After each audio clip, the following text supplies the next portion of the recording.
Halo saudara-saudara, pernah kita bertanya, bagaimana sebuah kasus hukum besar bisa memiliki begitu banyak versi cerita, kepentingan, dan persepsi yang berbeda-beda?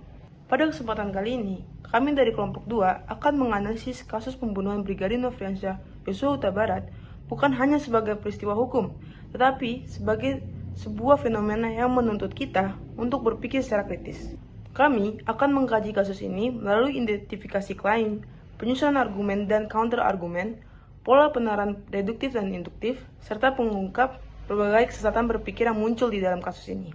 Melalui analisis ini, kami berharap dapat memberikan pemahaman yang lebih objektif dan rasional terhadap kasus yang kompleks ini. Untuk memulai, berikut adalah gambaran umum dari klaim-klaim kasus ini.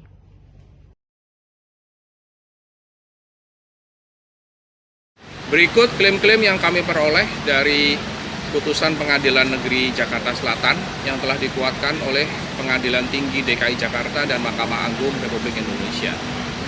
Perkara ini sebenarnya bermula pada 8 Juli 2022 di rumah dinas Duren 3 di daerah Jakarta Selatan, di mana Freddy Sambo berada di lokasi kejadian dan memiliki peran utama dalam rangkaian peristiwa tersebut.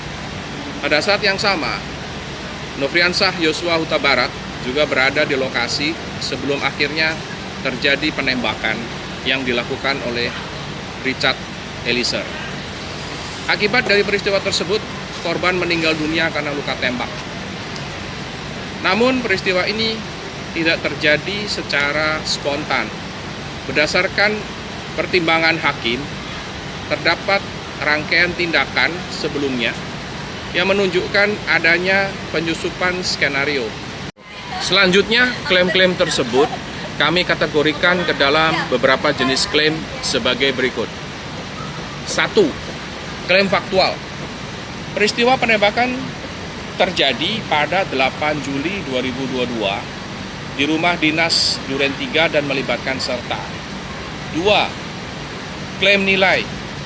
Perbuatan yang dilakukan dalam kasus ini merupakan tindakan yang tidak dapat dibenarkan karena melibatkan perencanaan dan menghilangkan nyawa seseorang. 3. Klaim subjektif. Tindakan terdakwa dinilai sangat merusak kepercayaan publik terhadap institusi penegak hukum. 4. Klaim non-subjektif. Terdakwa memiliki motif yang menjadi dasar dilakukannya perbuatan tersebut, sebagaimana dipertimbangkan dalam putusan pengadilan. Dari pengelompokan tersebut, dapat dilihat bahwa klaim dalam perkara ini terdiri dari fakta yang terbukti, serta penilaian dan interpretasi atau penafsiran terhadap perbuatan terdakwa. Dalam kasus ini terdapat beberapa alasan yang mendukung putusan bersalah terhadap Freddy Sambo. Pertama, unsur pembunuhan berencana dalam pasal 340 KUHP dinilai terpenuhi karena terdapat niat dan perencanaan yang matang serta adanya perintah kepada Richard Eliezer yang termasuk dalam konsep penyertaan menurut pasal 55 KUHP. Yang kedua, terdapat penyalahgunaan kekuasaan di mana posisi terdakwa sebagai pejabat tinggi Polri digunakan untuk mengontrol situasi dan mengaruhi bawahan. Yang ketiga, terdapat tindakan obstruction of justice seperti penghilangan rekaman CCTV dan rekayasa kronologi kejadian. Keempat, dampak sosial dari peristiwa ini sangat besar karena menurunkan kepercayaan publik terhadap institusi Polri. Terus yang kelima, tidak terdapat unsur pembelaan diri karena korban tidak berada dalam posisi menyerang. Dengan demikian, putusan bersalah dengan hukuman berat dapat dianggap memiliki dasar yang kuat. Namun demikian, untuk memperoleh gambaran yang lebih seimbang, JABI akan menyampaikan counter argumen. Di sisi lain, terdapat beberapa argumen yang dapat digunakan untuk mempertanyakan atau meringankan putusan tersebut. Pertama, motif dalam kasus ini dinilai tidak jelas dan tidak terbukti secara kuat, khususnya terkait dugaan pelecehan. Yang kedua, Freddy Sambo tidak melakukan penembakan secara langsung, sehingga posisinya sebagai pelaku utama dapat diperdebatkan. Yang ketiga, terdapat kemungkinan faktor emosi dan tekanan psikologis yang dapat mengaruhi tingkat tanggung jawab. Yang kelima, terdapat perdebatan mengenai hukuman mati yang dianggap tidak selalu efektif dan menimbulkan persoalan dalam perspektif hak asasi manusia. Dengan demikian, putusan dalam kasus ini tetap membuka ruang untuk analisis dan perdebatan lebih lanjut. Dalam analisis kasus Ferdy Sambo ini digunakan beberapa pola deduktif. Pola deduktif itu ada 4. Yang pertama, modus ponens. Premis yang pertama, jika seseorang merencanakan pembunuhan, maka ia adalah pelaku pembunuhan berencana. Premis yang kedua, faktanya Ferdy Sambo merencanakan pembunuhan. Maka kesimpulan dari modus ponens ini, ia merupakan pelaku pembunuhan berencana. Pola deduktif yang kedua adalah modus tollens. Premis yang pertama, jika pembunuhan tidak direncanakan, maka tidak akan ada persiapan. Premis yang kedua, faktanya terdapat persiapan. Maka kesimpulan dari modus tollens, pembunuhan tersebut direncanakan. Ketiga, reductio ad absurdum.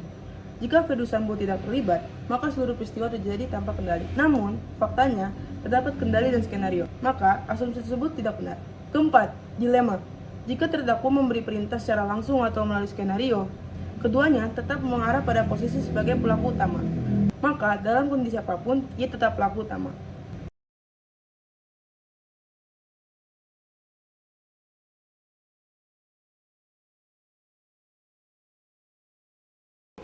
Argumen induktif dalam kasus ini disusun berdasarkan fakta-fakta spesifik.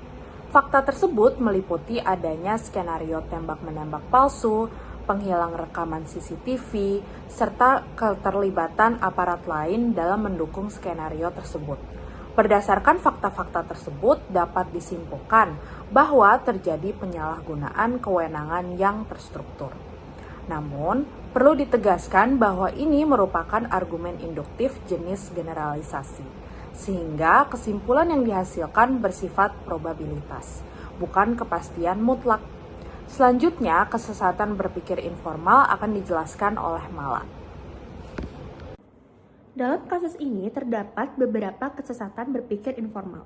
Yang pertama ada argumentum ad baculum, yaitu penerimaan argumen karena tekanan kekuasaan. Yang kedua ada argumentum ad misericordiam, yaitu pembelaan yang mengandalkan emosi.